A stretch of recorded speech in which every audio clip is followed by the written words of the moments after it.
ரெசிபியை சஹர் இல்லனா இஃப்தார் எப்ப வேணாலும் செய்யுங்க. ஆனா இந்த ரமதானுக்கு கண்டிப்பா எல்லாருமே ட்ரை பண்ணி பாருங்க. சிக்கன் ஸ்டஃப்டு ரோட்டிஸ் எப்படி பண்றதுன்னு பாத்துடலாமா?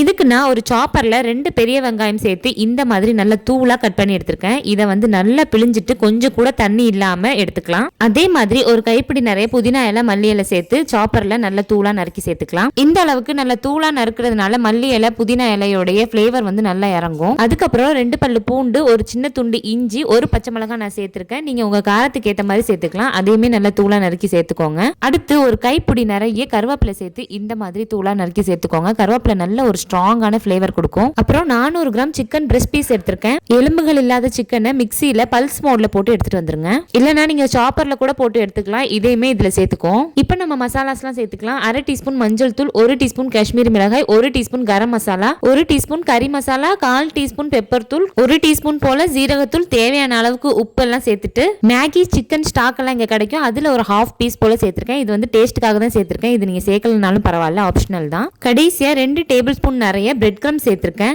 இது ஒரு பைண்டிங்காக தான் சேர்க்கிறது. எல்லாத்தையுமே நல்லா ஒன்னோடு ஒன்னு மிக்ஸ் ஆகுற அளவுக்கு கலந்து எடுத்துக்கலாம். அவ்வளவுதான். இது ஒரு 10 நிமிஷம் ரெஸ்ட் விட்டுட்டு இங்க வந்து இந்த குப்பூஸ் எல்லாம் கிடைக்கும். அதுல வந்து இதை வந்து ஈவனா ஸ்ப்ரெட் பண்ணி எடுத்திருக்கேன். நீங்க குப்பூஸ் இல்லைன்னா கூட பரோட்டா, லெஃப்ட் ஓவர் சப்பாத்தி இந்த மாதிரி எதுல வேணாலும் பண்ணலாம். எல்லாத்துக்குமே நல்லா தான் இருக்கும். சிக்கன்ல ஒரு சின்ன பிசு பிசு தன்மை இருக்கிறதுனால ஈஸியா இது வந்து நல்லா ஒட்டிக்கும். அழகா ஈவனா இந்த மாதிரி ஸ்ப்ரெட் பண்ணி விட்டுட்டு ஒரு தவால பட்டர் இல்லைன்னா எண்ணெய் சேர்த்து இந்த மாதிரி திருப்பி போட்டுக்கோங்க. சிக்கன் நல்லா மின்ஸ்ட் பண்ணி சேர்த்ததுனால மீடியம் ஃபிளேம்ல ஒரு 5 நிமிஷம் குக் பண்ணா போதும், சூப்பரா வெந்துரும். இதை அப்படியே திருப்பி போட்டுட்டு ஒரு சைட்ல மொசரல்லா சீஸ் எடுத்திருக்கேன். இன்னொரு சைடா அப்படியே மடிச்சு விட்டுட்டு சீஸ் வந்து நல்லா மெல்ட் ஆகுற வரைக்கும் நம்ம குக் பண்ணிக்கலாம். கரெக்டா ஒரு 2 மினிட்ஸ்ல நல்ல சீஸ் மெல்ட் ஆகி நல்லா ஊஸ் அவுட் ஆகி வந்துரும். அவ்வளவுதான். இதை அப்படியே ஹாட்டா சர்வ் பண்ணீங்க அப்படின்னா நீங்க இஃப்தார் இல்லைன்னா சகர் எதுக்கு வேணாலும் சாப்பிடலாம். நல்ல ஃபில்லிங்கா இருக்கும். பார்க்கும்போதே சாப்பிடணும் போல இருக்குல்ல. கண்டிப்பா எல்லாரும் ட்ரை பண்ணி பாருங்க. வீடியோ பிடிச்சிருந்தா எம்மி ஃபுடிக்கு சப்ஸ்கிரைப் பண்ணிக்கோங்க.